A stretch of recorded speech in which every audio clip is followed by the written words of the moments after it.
Bom dia, galera. Vamos lá para a nossa aula gravada.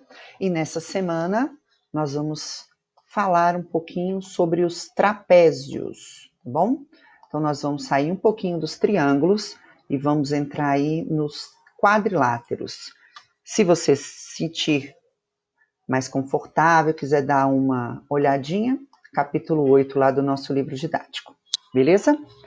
Bom, os trapézios, eles são quadriláteros convexos, beleza? Que apresentam um par de lados opostos paralelos. Quais lados opostos são esses? Então, vamos olhar aqui, ó. O que você tem que saber é que ele tem apenas um par, tudo bem? Um par de lados opostos paralelos. Nesse exemplo que a gente tem aqui, que é o trapézio ABCD, o lado AD, ok? Ele é o paralelo ao BC.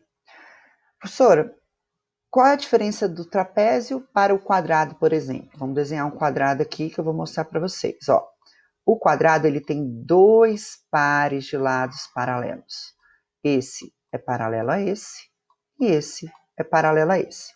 O trapézio não. O trapézio só tem um par de lados paralelos. Tudo bem? Bom, vamos ver aqui alguns elementos do trapézio. Esse lado BC, que é um dos lados paralelos, se chama base maior. O outro lado, que é paralelo a ele, se chama base menor. E tá bem, né, pelo tamanho, dá para perceber. Então, os lados paralelos são chamados de base, tá bom? E nós temos aqui a altura, que sempre na perpendicular, ela vai ligar a base menor até a base maior perpendicularmente, sempre. Não esquece disso.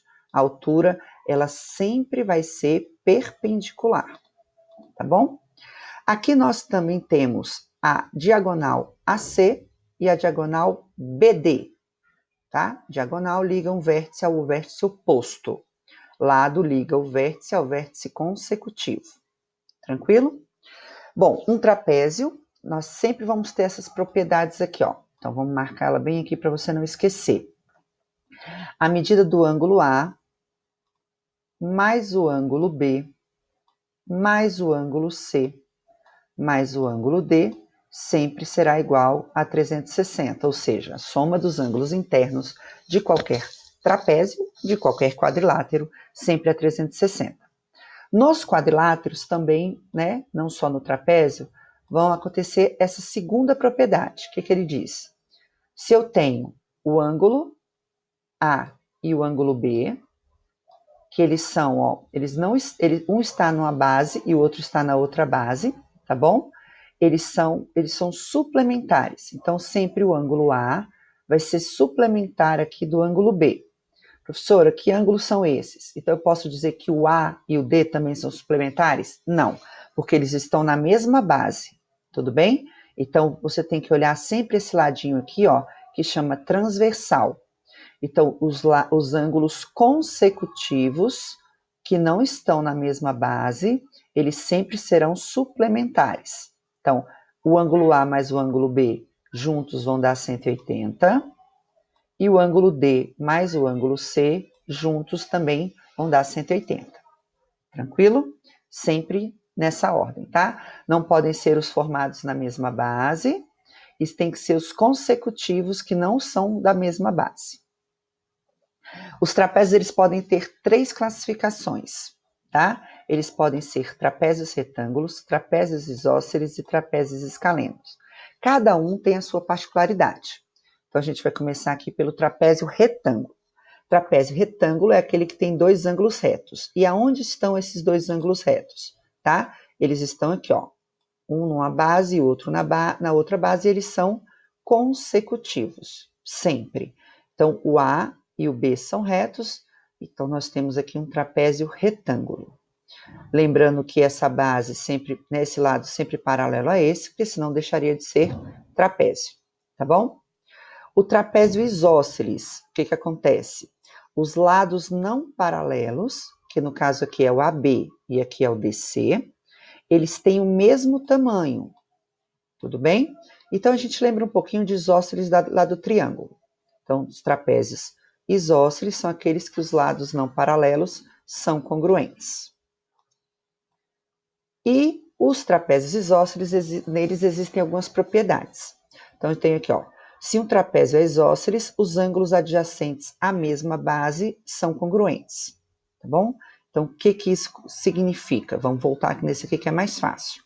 Se esse trapézio é isósceles, eu posso dizer que o ângulo B tem o mesmo tamanho, é congruente ao ângulo C. Isso só acontece no trapézio isósceles. E eu também posso dizer que o ângulo A é congruente ao ângulo D. Então, os ângulos formados na mesma base serão congruentes. Isso só acontece no trapézio isósceles, ok? Aqui, ó, você tem o porquê disso, tá bom? Detalhadamente, mostrando aqui todo como você chega para provar que esses dois ângulos aqui são congruentes, tá? Vou deixar aqui, se você quiser dar uma pausada aí no vídeo, dar uma lida, que é bem interessante. Mas isso aqui não vai fazer muita diferença para vocês agora não, bom? Então, a gente, concluindo, né? Em um trapézio isósceles, os dois ângulos de cada base são congruentes. Outra propriedade do trapézio isósceles. As diagonais também serão congruentes, tá bom?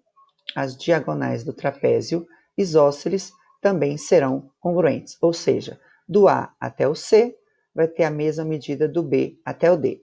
Então, aqui a gente tem um resuminho, ó. O ângulo A vai ser congruente ao ângulo D, o ângulo B será congruente ao ângulo C, e as diagonais BD e AC também serão congruentes, ok? Então, aqui a gente resume todas as propriedades do trapézio isósceles. Trapézio escaleno é aquele que os lados que não são paralelos são diferentes, ou seja, todo mundo é diferente. Todos os lados têm medidas diferentes. As bases já são diferentes, que uma é menor e outra é maior, e aí os lados não paralelos são diferentes, tá bom? E a gente tem uma última observaçãozinha aqui, deixa eu marcar. Todo trapézio retângulo é escaleno. Vamos voltar lá nele e mostrar por quê? Aqui, ó. Se o trapézio é retângulo, claro, esse lado aqui, que não é paralelo, será diferente desse. Então, nós também temos aqui, além de retângulo, esse trapézio é escaleno. Então, vamos lá para os exercícios, para a gente ver aonde aplicar toda essa teoria. No número 1, fala o seguinte: seja ABCD um trapézio de bases AB e CD. Sabendo que as medidas dos ângulos A, B, C e D são respectivamente x, y, 4y e 3x, determine as medidas dos ângulos AB, CD. Então, vamos desenhar um trapézio aqui.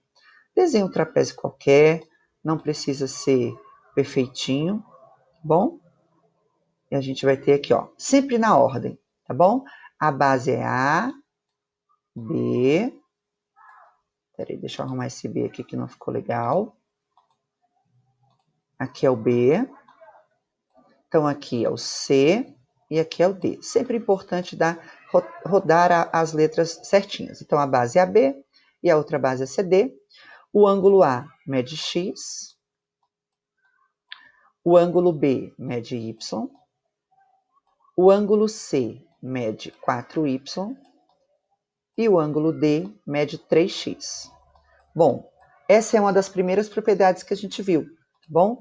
Nos trapézios, assim como em qualquer outro quadrilátero, os ângulos formados nos lados não paralelos serão suplementares, ou seja, x mais 3x dá 180. Aqui eu vou ter 4x igual a 180, bem? E eu vou ter que x é igual a 45 graus. Bom, se aqui eles são suplementares, aqui também eles são suplementares. Então, eu vou ter 4y mais y, 5y, igual a 180, tudo bem? E aí, eu vou ter que o y é igual a 36 graus, tudo bem? Então, essa é a primeira propriedade que a gente viu. No segundo exercício, ele fala o seguinte: os trapézios ABCD são isósceles e as bases são AB e CD, determine a medida dos ângulos. que a gente vai lembrar dos isósceles? Ó, se aqui é x, aqui é x. Se aqui é 8x, aqui também é 8x. Você pode sair aqui por dois lados. Você pode somar todo mundo e igualar a 360, ou você pode lembrar que os ângulos formados nos lados não paralelos são suplementares. Então, 8x mais x é igual a 180.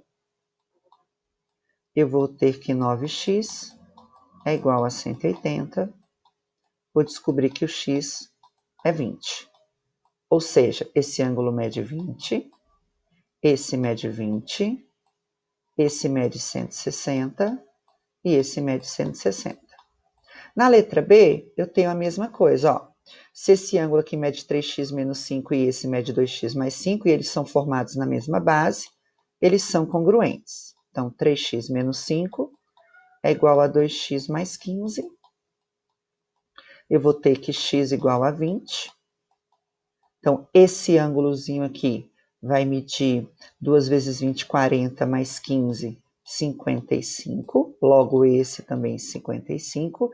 E esse aqui, ó, vai medir 125, porque é suplementar desse. E aqui também vai medir 125. Tudo bem?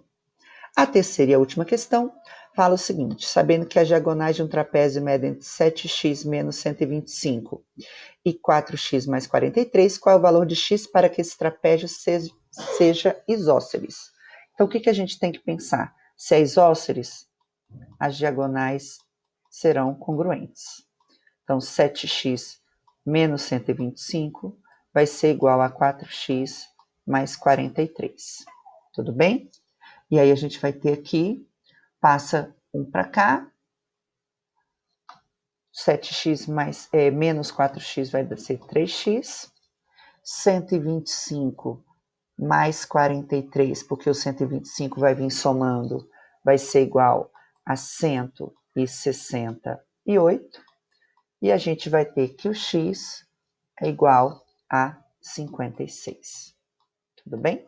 Para ser isósceles, o valor do x precisa ser igual a 56. Lembre-se que nós temos agora duas modalidades de aula ao vivo. Qualquer problema, é só me procurar.